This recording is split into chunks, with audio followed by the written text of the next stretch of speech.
Shalom sahabat-sahabat yang dikasihi di dalam Tuhan Yesus Kristus. Jumpa kembali di dalam sesi Reading Bible Time. Pada malam hari ini kita akan sama-sama membaca yaitu dari Ester 8 hingga Ester 9. Sebelum kita melaksanakan pembacaan kita pada malam hari ini, mari kita mohon tuntunan dan pimpinan dari Roh Kudus. Mari kita berdoa. Bapa, kami mengucap syukur Engkau begitu baik dan sangat baik dan teramat baik. Terima kasih Tuhan. Saat ini Tuhan kami berkumpul bersama-sama di dalam Reading Bible Time untuk kami Tuhan membaca firman-Mu. Biar kiranya Tuhan firman-Mu itu Tuhan yang mengubahkan setiap hati. Biar kiranya firman-Mu Tuhan menghati pikiran kami sehingga setiap kami Tuhan boleh melakukan apa yang berkenan di hadapan Tuhan. Dan Tuhan pimpin kami juga Tuhan sehingga Tuhan Roh Kudus-Mu Tuhan boleh membukakan isi hati-Mu Tuhan melalui firman-Mu kepada setiap kami. Hanya dalam nama Tuhan Yesus Kristus kami ucapkan berkat juga kepada Kristal yang akan membacakan pada malam hari ini dan memandu setiap kami. Hanya dalam nama Tuhan Yesus Kristus kami telah berdoa. Haleluya. Amin. Amin. Pembacaan kita akan diambil dari Ester 8 dan 9. Ester 8, perintah raja yang menguntungkan orang Yahudi. Pada hari itu juga Raja Ahasiweros mengaruniakan harta milik Haman, seteru orang Yahudi kepada Ester sang ratu, dan Mordekai masuk menghadap raja, karena Ester telah memberitahukan apa pertalian Mordekai dengan dia. Maka raja mencabut cincin materai yang diambil daripada Haman, lalu diserahkannya kepada Mordekai, dan Mordekai diangkat oleh Ester menjadi kuasa atas harta milik Haman.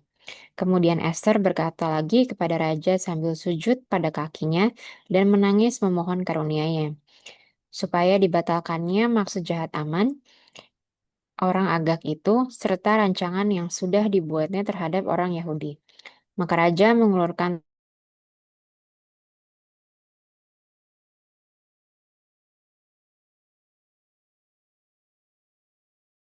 hamba pendapat kasih raja, dan hal ini kiranya dipandang benar oleh raja dan raja berkenan kepada hamba, maka hendaklah dikeluarkan surat titah untuk menarik kembali surat-surat yang berisi rancangan Haman bin Hammedata, orang Agag itu, yang ditulisnya untuk membinasakan orang Yahudi di dalam semua daerah kerajaan. Karena bagaimana hamba dapat melihat malapetaka yang menimpa bangsa hamba, dan bagaimana hamba dapat melihat kebinasaan sanak saudara hamba, maka jawab Raja Ahasiweros kepada Ester, sang ratu, serta kepada Mordekai yang orang Yahudi itu. Harta milik Haman telah kukaruniakan kepada Ester, dan Haman sendiri telah disulangkan pada tiang karena ia sudah mengacungkan tangannya kepada orang Yahudi. Tuliskanlah atas nama raja apa yang kamu pandang baik tentang orang Yahudi, dan materaikanlah surat itu dengan cincin materai raja, karena surat yang dituliskan atas nama raja dan dimateraikan dengan cincin materai raja tidak dapat ditarik kembali. Pada waktu itu juga dipanggillah para panitera raja dalam bulan yang ketiga, yakni bulan Siwan, pada tanggal 23, dan sesuai dengan segala yang diperintahkan Mordekai, ditulislah surat kepada orang Yahudi dan kepada para wakil pemerintah, para bupati, dan para pembesar daerah dari India sampai ke Ethiopia, 127 daerah, kepada tiap-tiap daerah menurut tulisannya dan kepada tiap-tiap bangsa menurut bahasanya, dan juga kepada orang Yahudi menurut tulisan dan bahasanya. Maka ditulislah pesan atas nama Raja Ahasiweros dan dimaterai dengan cincin materai raja. Lalu dengan perantaraan pesuruh cepat yang berkuda, yang mengendarai kuda kerajaan yang tangkas yang diternakan di pekudaan, dikirimkanlah surat-surat yang isinya, Raja mengizinkan orang Yahudi di tiap-tiap kota untuk berkumpul dan mempertahankan nyawanya serta memunahkan, membunuh atau membinasakan segala tentara, bahkan anak-anak dan perempuan dari bangsa dan daerah yang hendak menyerang mereka dan merampas harta miliknya. Pada hari yang sama di segala daerah Raja Ahasiweros, pada tinggal 13 bulan yang ke-12, yakni bulan Adar. Salinan pesan tertulis itu harus diundangkan di tiap-tiap daerah, lalu diumumkan kepada segala bangsa, dan orang Yahudi harus bersiap-siap untuk hari itu akan melakukan pembalasan kepada musuhnya. Maka dengan terburu-buru dan tergesa-gesa, berangkatlah pesuruh-pesuruh cepat yang mengendarai kuda kerajaan yang tangkas itu atas titah raja, dan undang-undang itu dikeluarkan di dalam benteng Susan. Dan Mordekai keluar dari hadapan raja dengan memakai pakaian kerajaan daripada kain ungu tua dan kain lenan, dengan memakai tajuk emas yang mengagumkan serta jubah daripada kain lenan halus dan kain ungu muda. Maka kota Susan pun bertempik siroklah, bertempik soraklah dan bersukaria. Orang Yahudi telah beroleh kelapangan hati dan sukacita, kegirangan dan kehormatan. Demikian juga di tiap-tiap daerah dan di tiap-tiap kota, di tempat manapun titah dan undang-undang raja telah sampai, ada sukacita dan kegirangan di antara orang Yahudi, dan perjamuan serta hari gembira, dan lagi banyak dari antara rakyat negeri itu masuk Yahudi, karena mereka ditimpa ketakutan kepada orang Yahudi. Ester 9. Tindakan orang Yahudi terhadap musuhnya. Dalam bulan yang ke-12, yakni bulan Adar, pada hari yang ke-13, ketika titah serta undang-undang raja akan dilaksanakan, pada hari musuh-musuh orang Yahudi berharap mengalahkan orang Yahudi, terjadilah yang sebaliknya. Orang Yahudi mengalahkan pembenci-pembenci mereka. Maka berkumpullah orang Yahudi di dalam kota-kotanya di seluruh daerah Raja Ahasiweros untuk membunuh orang-orang yang berikhtiar mencelakakan mereka, dan tiada seorang pun tahan menghadapi mereka, karena ketakutan kepada orang Yahudi telah menimpa segala bangsa itu. Dan semua pembesar daerah dan wakil pemerintahan dan bupati serta pejabat kerajaan menyokong orang Yahudi, karena ketakutan kepada Mordekai telah menimpa mereka. Sebab Mordekai besar kekuasaannya di dalam istana raja, dan tersiarlah berita tentang dia ke segenap daerah.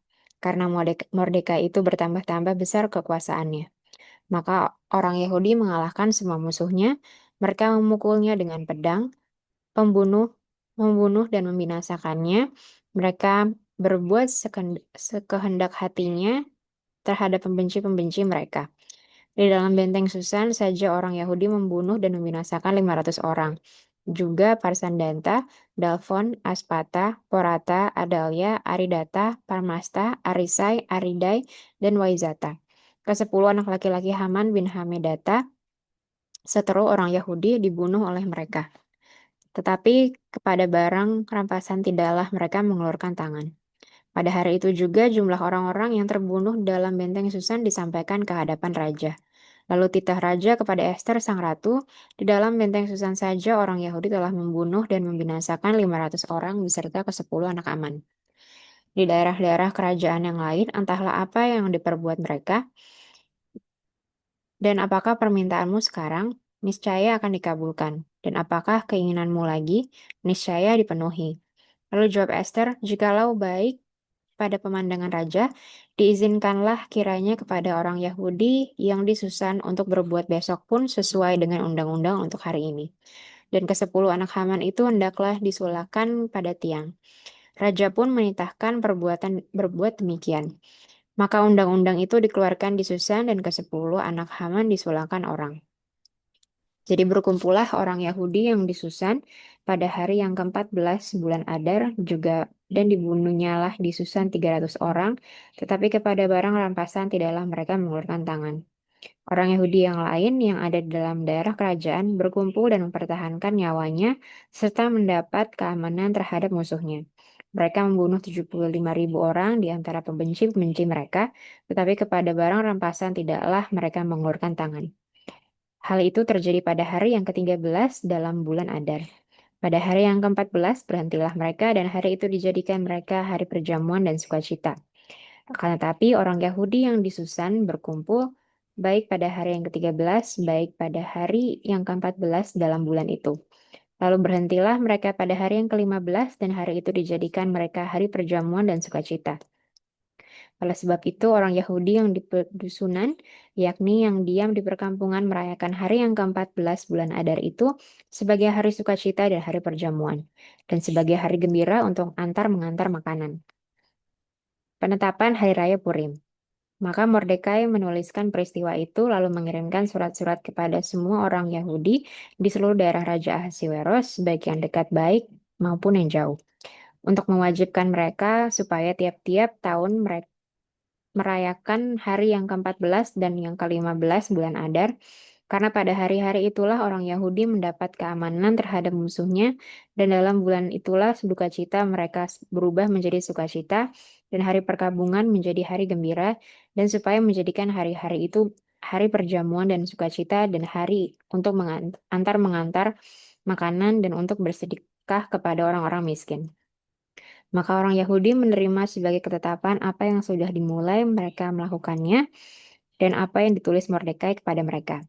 Sesungguhnya Haman bin Hamedata, orang Agag, seterus semua orang Yahudi itu, telah merancangkan hendak membinasakan orang Yahudi, dan dia pun telah membuang Pur, yakni undi, untuk menghancurkan dan membinasakan mereka. Akan tetapi ketika hal itu disampaikan ke hadapan raja, maka dititahkannya lah dengan surat supaya rancangan jahat yang dibuat Haman terhadap orang Yahudi itu dibalikan ke atas kepalanya.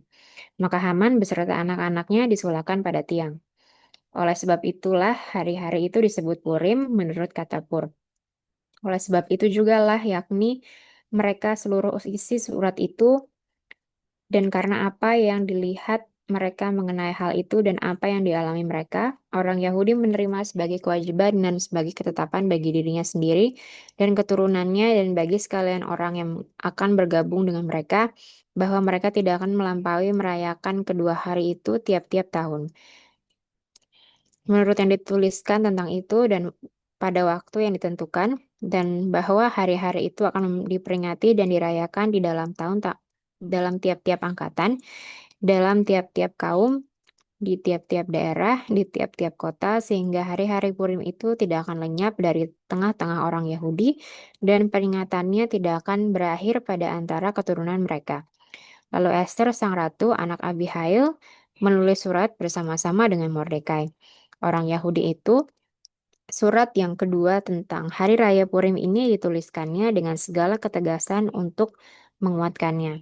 Lalu dikirimnyalah surat-surat kepada semua orang Yahudi di dalam ke-127 daerah kerajaan Ahasiweros dengan kata-kata salam dan setia, supaya hari-hari Purim itu dirayakan pada waktu yang ditentukan.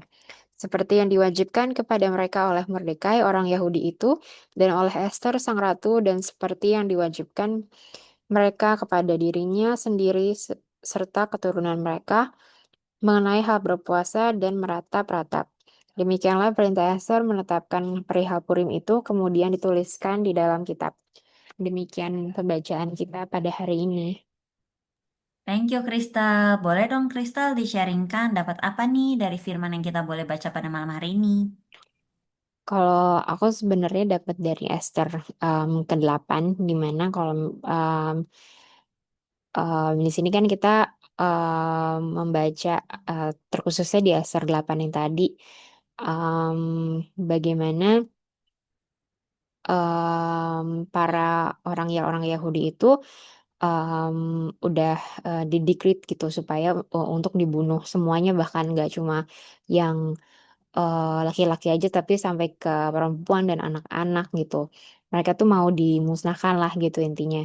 Dan akhirnya Tuhan ikut campur tangan melalui Mordekai dan juga Esther, dan akhirnya orang-orang itu diselamatkan gitu. Kalau misalnya kita ngelihat di sini si Esther itu di pasal yang ke-8 kita ngelihat kayak buah dari apa namanya,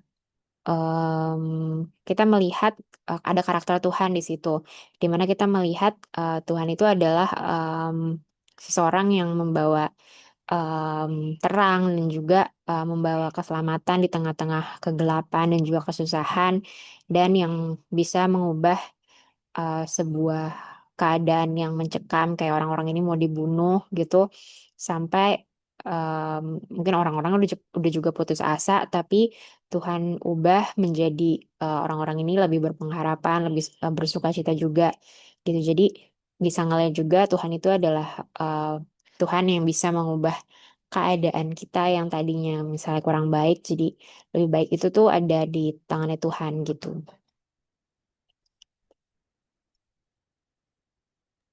Oh, setuju Kristal dengan yang kamu nyatakan. Memang dari Esther ini kita boleh belajar ya secara khusus tadi yang kamu bahas juga. Aku setuju yang Esther 8 itu gitu. Jadi dari yang tadinya mereka berkabung berubah menjadi sorak-sorai, yang tadinya hidupnya begitu mencekam jadi lega gitu. Dan ini ya campur tangan Tuhan lah yang bisa membuat semua itu dapat terjadi gitu. Jadi buat kita pun, buat aku sih mungkin ya, Kalau misalnya lagi menghadapi suatu persoalan di mana dalam kehidupan kita kan pasti ada masalah, ya kita perlunya eh, campur tangan Tuhan gitu. Kita nggak bisa bergantung pada manusia atau yang lainnya, walaupun mungkin Tuhan menggunakan manusia juga gitu untuk membantu kita ya. Tapi kita tetap harus pertama cari Tuhan dulu. Mungkin itu tambahan dari aku, Kristal. Dari kamu ada yang mau tambahkan lagi? Dari aku udah. Kita Oke, bisa langsung baca ayat nextnya boleh. yang diambil dari Esther 8 ayatnya yang ke-16. Mari kita baca bersama-sama. Orang Yahudi telah beroleh kelapangan hati dan sukacita, kegerangan dan kehormatan. Amin. Mari kita satu dalam doa. Tuhan Yesus, kami bersyukur Tuhan apa yang kami bisa baca pada malam hari ini. Kiranya bisa menjadi berkat buat kami semua dan juga bisa menjadi sumber sukacita buat kami semua. Dalam nama Tuhan Yesus, kami berdoa dan mengucap syukur. Amin. Terima kasih, Kristal. Baiklah semuanya, kita telah menyelesaikan sesi Reading Bible Time pada malam hari ini. Kembali diingatkan bagi Bapak, Ibu, kakak, adik, saudara-saudari yang mau mendengarkan kebenaran firman Tuhan dibacakan, boleh sama-sama bergabung di sesi Reading Bible Time, yaitu setiap hari Senin hingga Jumat pukul 20.00 WIB atau 21.00 WITA. Ingatkan kembali buat teman-teman untuk mengetahui lebih lanjut mengenai Dwelling Community ataupun GBI Dwelling bisa cek ke Instagram yaitu di @gbi_dwelling atau @dwelling_youth. Kita akan bertemu kembali besok tanggal 16 Oktober 2025 pukul 20.00 WIB. Terima kasih semuanya. Tuhan Yesus memberkati. Shalom.